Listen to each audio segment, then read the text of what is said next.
Premier ലീഗിന്റെ ആദ്യ സീസണിലെ ചാമ്പ്യന്മാരാണ് രാജസ്ഥാൻ റോയൽസ്. ഓസ്ട്രേലിയൻ ഇതിഹാസം ഷെയ്ൻ വോണിന്റെ ക്യാപ്റ്റൻസിയിലായിരുന്നു റോയൽസ് കിരീടം ചൂടിയത്. ഇതിനുശേഷം പലതവണ പ്ലേ ഓഫിലെത്തിയെങ്കിലും കിരീടം നേട്ടത്തിലേക്ക് എത്താൻ കഴിഞ്ഞിരുന്നില്ല. എന്നാൽ 2022 മുതൽ റോയൽസിന്റെ പ്രകടനങ്ങൾ സ്ഥിരതയുള്ളതാണ്. 2022 ഫൈനലിലെത്തിയ റോയൽസ് ഈ സീസണിൽ പ്ലേ ഓഫിലെത്തിയിട്ടുണ്ട്. ഇപ്പോൾ IPL സ്ഥിരതയുള്ള ടീമുകളിൽ ഒന്നാക്കി രാജസ്ഥാനെ മാറ്റിയ ഒരു ക്രിക്കറ്റ് ബുദ്ധിയെ റോയൽസിന് നഷ്ടപ്പെടാൻ പോവുകയാണെന്ന റിപ്പോർട്ടുകളാണ് പുറത്തുവരുന്നത്. രാജസ്ഥാൻ റോയൽസ് നായകൻ സഞ്ജു സാംസണും നിരാശ സമ്മാനിക്കുന്ന വാർത്തയാണിത്. 2021 മുതൽ രാജസ്ഥാൻ റോയൽസിന്റെ പരിശീലക സംഘത്തിലുള്ള മുൻ താരമാണ് കുമാർ സംഗകാര. ഇപ്പോൾ സംഗകാരയെ തങ്ങളുടെ പുതിയ പരിശീലകനാക്കാനുള്ള നീക്കത്തിലാണ് ഇംഗ്ലണ്ട് ദേശീയ ടീം എന്ന വാർത്തകളാണ് പുറത്തുവരുന്നത്. വൈറ്റ് ബോൾ ടീമുകളുടെ പരിശീലകനായ മാത്യു മോട്ടിന്റെ പ്രവർത്തനത്തിൽ ഇംഗ്ലണ്ട് ബോർഡ് അതൃപ്തരാണെന്നും അദ്ദേഹത്തെ മാറ്റി പകരം ശ്രീലങ്കൻ ഇതിഹാസം കുമാർ സംഗകാരയെ ഈ സ്ഥാനത്തേക്ക് കൊണ്ടുവരാൻ ഇംഗ്ലണ്ട് ടീം ആഗ്രഹിക്കുന്നുണ്ട് എന്നുമാണ് വിവരം. ടെസ്റ്റ് ക്രിക്കറ്റിൽ ബ്രണ്ടൻ മക്കല്ലത്തിന്റെ പരിശീലനത്തിന് കീഴിൽ മികച്ച പ്രകടനമാണ് ഇംഗ്ലണ്ട് പുറത്തെടുക്കുന്നത്.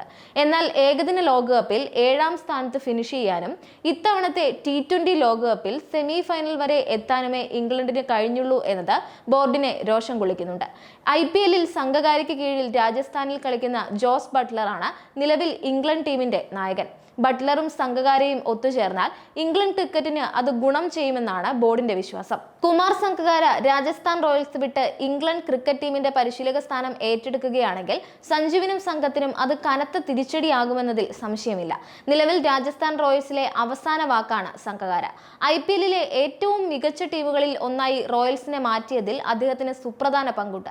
രാജസ്ഥാൻ നായകൻ സഞ്ജുവുമായും ഏറെ അടുപ്പമുള്ളയാളാണ് ഇദ്ദേഹം. സഞ്ജുവും സംഗകാരയും ചേർന്നുള്ള കൂട്ടുകെട്ട് രാജസ്ഥാന്റെ ഏറ്റവും വലിയ ശക്തികളിൽ ഒന്നുമാണ്. ഇത് പൊളിഞ്ഞാൽ സഞ്ജു എന്ന ക്യാപ്റ്റനും റോയൽസിനും വലിയ ക്ഷീണം സംഭവിച്ചേക്കാം. 2021 ജനുവരിയിലാണ് രാജസ്ഥാൻ റോയൽസിന്റെ പരിശീലകനായി കുമാർ സംഗകാര നിയമിതനാകുന്നത്. ഈ സീസണിൽ രാജസ്ഥാന്റെ പ്രകടനം മോശമായിരുന്നുവെങ്കിലും തൊട്ടടുത്ത സീസണിൽ അവർ ഫൈനലിലെത്തി. 2008 ശേഷം ടീമിന്റെ ആദ്യ ഫൈനൽ പ്രവേശനം കൂടിയായിരുന്നു ഇത്.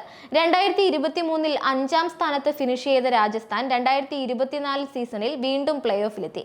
നിലവിൽ രാജസ്ഥാൻ റോയൽസിന്റെ ക്രിക്കറ്റ് ഡയറക്ടറായിട്ടാണ് സംഗകാര പ്രവർത്തിക്കുന്നത്. അതേസമയം അദ്ദേഹം ടീം വിട്ടേക്കുമെന്ന സൂചനകൾ പുറത്തു വന്നതോടെ അടുത്ത സീസണിൽ രാജസ്ഥാൻ റോയൽസിന്റെ പരിശീലക ടീമിൽ വലിയ മാറ്റങ്ങൾ വരാനുള്ള സാധ്യത വർദ്ധിച്ചിരിക്കുക കൂടിയാണ്. അടുത്തിടെ ഇന്ത്യൻ ടീമിന്റെ പരിശീലക സ്ഥാനത്ത് നിന്ന് പടിയിറങ്ങിയ ഇതിഹാസ താരം രാഹുൽ ദ്രാവിഡിനെ തങ്ങളുടെ പുതിയ പരിശീലകനായി നിയമിക്കാൻ രാജസ്ഥാൻ റോയൽസ് ശ്രമിക്കുന്നതായി കഴിഞ്ഞിടയ്ക്ക് വാർത്തകൾ പുറത്തു വന്നിരുന്നു. IPL മുൻപ് രാജസ്ഥാൻ റോയൽസിന്റെ നായകനായിരുന്ന ദ്രാവിഡ് ടീമിന്റെ മെന്ററായും പ്രവർത്തിച്ചിട്ടുണ്ട്.